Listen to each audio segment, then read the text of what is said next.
Okay, nobody commented anything. If they did, I didn't read anything.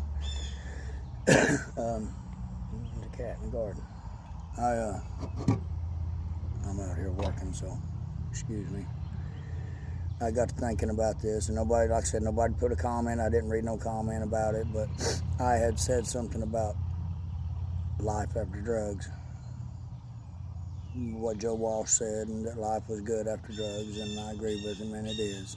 You can quit drugs. You can get the monkey off your back. There are drugs that are need. There are people who need drugs. I mean, that's all there is to it. What I was talking about is if you got a monkey on your back, anything in moderation, is good. I mean, nothing really becomes a sin, right, until you abuse it. So anything in moderation is good.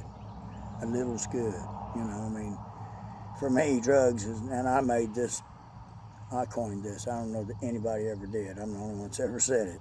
So, but I had the Elvis Presley syndrome. If one's good, five's better. And that's where my problem went. So if you can do something, if you're strong enough that you can do anything and stop, hey.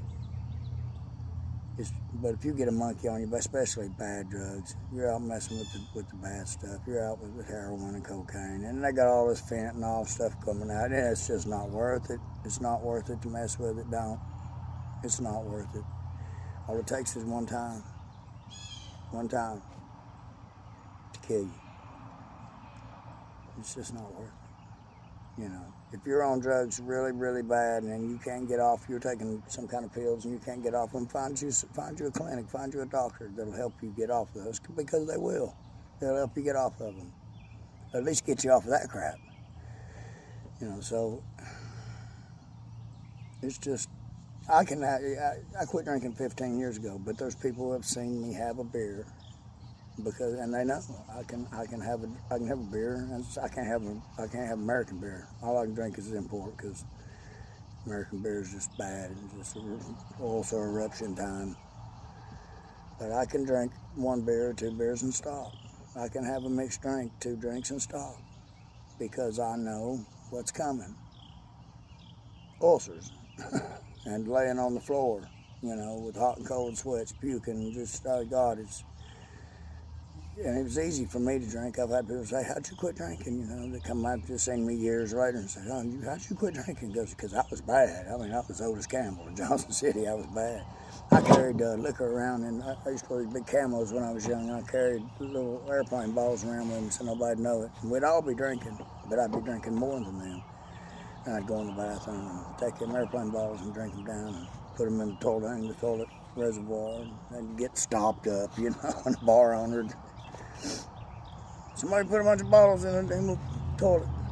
It was always me. So I drank, and the doctor looked at me and said, this is probably our last visit. I said, how's that? And he said, well, you'll be dead soon. And I was drinking that bad. I mean, blood was coming out. I was puking it up. I was going to the bathroom. I was crapping it out, just blood. And so that's why it was easy for me to quit. It was really easy. And he put me on, it's what really saved my life. This is God's honest truth, or I wouldn't put it on here. He said, well, the only thing I can do is put you on painkillers, which I'd already been taking them off and on. They had been a part of my life. But he wrote me a strong, and kept them coming for 15 years. And it actually did save my life, because I couldn't have got over the drinking because the pain from it was so bad. And he put me on the painkillers, which saved my life. It got me off the alcohol. But then when he did it, he said, what we're doing right now, we're going to have to address in about 10 years. And he was right. And of course, by that time, I had other problems. I had a big hernia I had to have fixed, and I carried it for 7 years until finally it nearly killed me. And so,